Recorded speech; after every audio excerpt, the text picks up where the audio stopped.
حکمتیں کیا ہیں۔ رسول اللہ صلی اللہ علیہ وسلم کے دور میں سورج گرہن ہوا ہے۔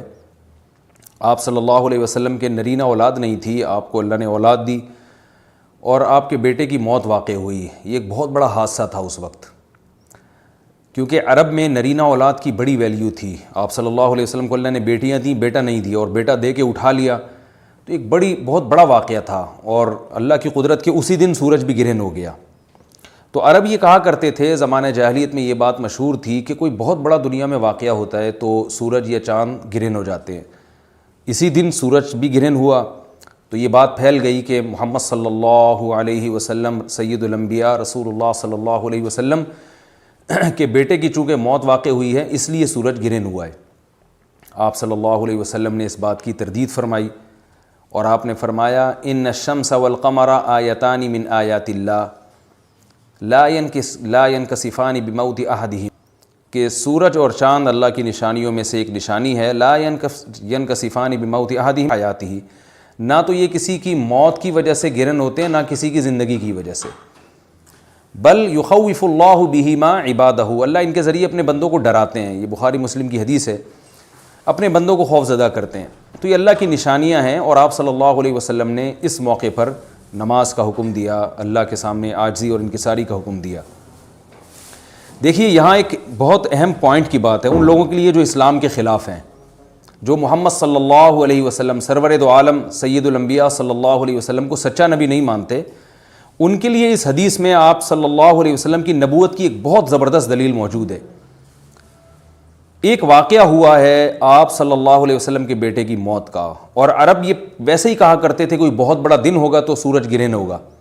تو کوئی بھی شخص جو جھوٹا نبی ہو، آپ خود بتائیے کہ کیا وہ ایسے موقع پہ اس واقعے کو اپنے حق میں کیش نہیں کرائے گا، اور وہ یہ کہے گا نہیں کہ میں تو پہلے ہی کہتا تھا میں بہت بڑی شخصیت ہوں اور میرے بیٹے کی موت ہونا، ایک پیغمبر کے بیٹے کی موت ہونا ہے تو یقیناً یہ اس اللہ کی طرف سے ایک نشانیاں ہے، یہ نشانی ہے سورج کا گرہن ہونا، یہ بتانے کے لیے ہے کہ واقعی یہ بہت بڑا دن ہے، اور یعنی یہ بہت بڑا دن اس اعتبار سے کہ ایک نبی کے بیٹے کی موت واقع ہوئی ہے۔ لیکن آپ صلی اللہ علیہ وسلم نے یہ سب نہیں کیا، اور آپ نے بتایا کہ سورج اور چاند کے گرہن ہونے کا کسی کی موت یا زندگی سے کوئی تعلق نہیں، اور آج سائنس نے بھی ثابت کر دیا ہے کہ یہ ایک سائنٹیفک حقیقت ہے کہ جب زمین اور سورج کے درمیان چاند آ جائے تو سورج گرہن ہو جاتا ہے، اور جب چاند اور سورج کے درمیان زمین آ جائے اور سورج کی روشنی چاند تک نہ پہنچ رہی ہو تو چاند گرہن ہو جاتا ہے۔ تو یہ ایک اس میں عبرت کی بات بھی ہے ان لوگوں کے لیے جو آپ صلی اللہ علیہ وسلم کی نبوت میں شک کرتے ہیں۔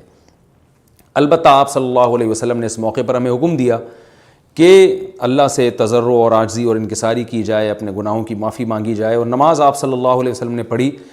اس پہ بھی بعض لوگ اشکال کرتے ہیں کہ یہ جب ایک نیچرل پروسیس ہے تو اس میں اتنا گھبرانے کی، کیونکہ حدیث میں آتا ہے آپ صلی اللہ علیہ وسلم بہت گھبرائے، تو اس میں گھبرانے کی کیا بات ہے؟ تو یاد رکھیے ہر نیچرل پروسیس جو ایک عام معمول سے ہٹ کر ہو اس میں انسان کے لیے ایک عبرت کی بات ہوتی ہے۔ ہم دیکھتے ہیں رسول اللہ صلی اللہ علیہ وسلم کے دور میں جب تیز ہوا چلتی تھی اور بارش سے پہلے ہوا چلا کرتی تھی تیز ہوائیں، تو آپ صلی اللہ علیہ وسلم گھبرا کے مسجد کی طرف دوڑتے، عاجزی انکساری کرتے، اللہ تعالیٰ سے یہ کہتے کہ اللہ تو نے تو مجھ سے وعدہ کیا کہ جب تک میں ان کے درمیان موجود ہوں تو ان کو عذاب نہیں دے گا۔ تو یہ خوف کا غلبہ تھا آپ صلی اللہ علیہ وسلم پر۔ کیوں؟ وجہ اس کی یہ تھی کہ یہی حالات قوم عاد اور قوم سمود پر بھی آئے ہیں۔ قرآن میں آتا ہے نا فَلَمَّا رَأَوْهُ عَارِضًا مُسْتَقْبِلَ أَوْدِيَتِهِمْ قَالُوا هَذَا عَارِضٌ مُمْطِرُنَا بَلْ هُوَ مَا اسْتَعْجَلْتُمْ بِهِ رِيحٌ فِيهَا عَذَابٌ أَلِيمٌ تُدَمِّرُ كُلَّ شَيْءٍ بِأَمْرِ رَبِّهَا فَأَصْبَحُوا لَا يُرَىٰ إِلَّا مَسَاكِنُهُمْ، کہ وہ بادلوں کو دیکھ کے کہنے لگے یہ تو ایک معمول کے مطابق بادل ہیں جو برسیں گے اور بارش ہوگی۔ تو پیغمبر نے کیا کہا کہ یہ بارش نہیں ہے بلکہ یہ وہ عذاب ہے جس کی تم جلدی کیا کرتے تھے، اور اس میں ایک ایسی ہوا ہے جو اللہ کے حکم سے ہر چیز کو ہلاک کر دے گی۔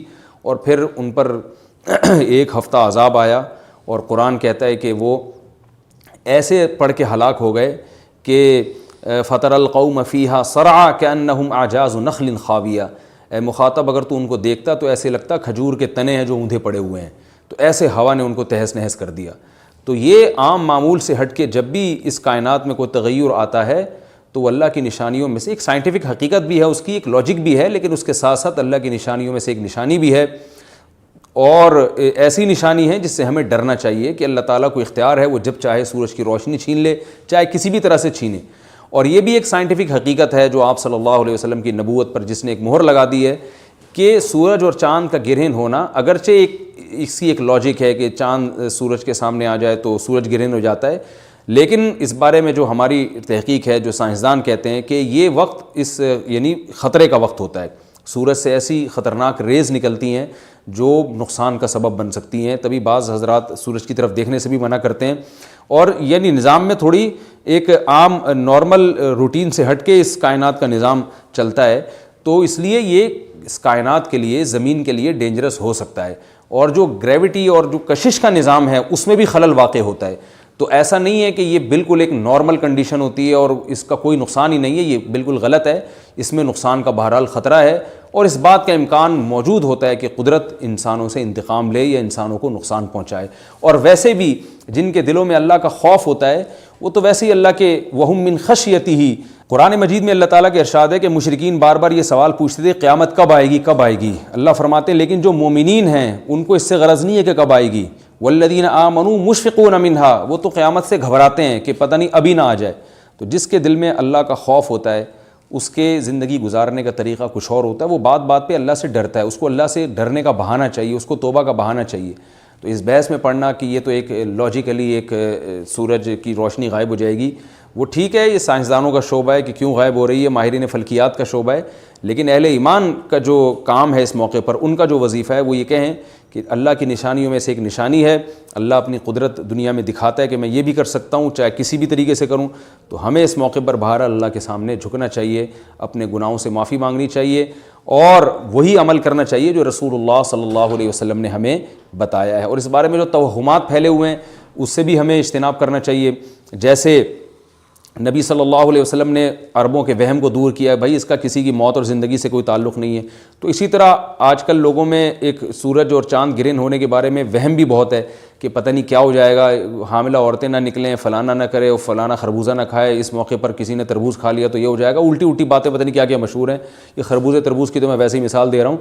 تو کوئی بھی چیز جب کہنی ہو تو پوری طرح سے اس کی ریسرچ کریں. مجھے نہیں پتا حاملہ عورت کو فائدہ ہوتا ہے نقصان ہوتا ہے سورج گرہن ہونے سے، لیکن اگر نقصان بھی ہوتا ہے تو اس کی کوئی مستند دلیل ہونی چاہیے آپ کے پاس. ایسے ہی سنی باتیں آگے نقل نہ کریں.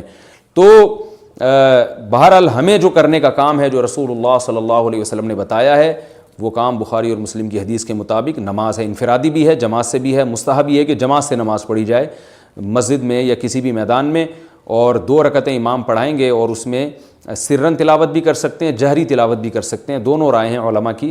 آج کل جہری کو اس لیے ترجیح دی جاتی ہے کہ صلاۃ کسوف میں جو رسول اللہ صلی اللہ علیہ وسلم کی سنت ہے وہ لمبی نماز ہے. تو لمبی نماز پڑھیں گے تو اگر آپ آہستہ آواز سے پڑھیں گے تو لوگوں کو تھکاوٹ کا احساس زیادہ ہوتا ہے، جہری پڑھیں گے تو تھکاوٹ کا احساس کم ہوتا ہے.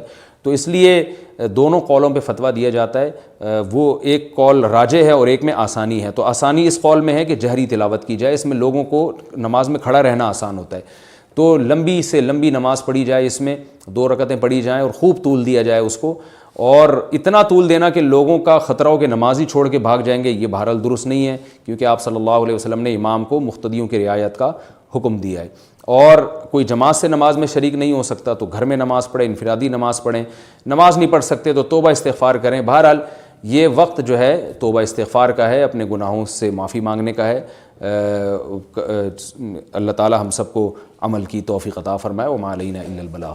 Thanks for watching. Don't forget to like, comment, share and subscribe to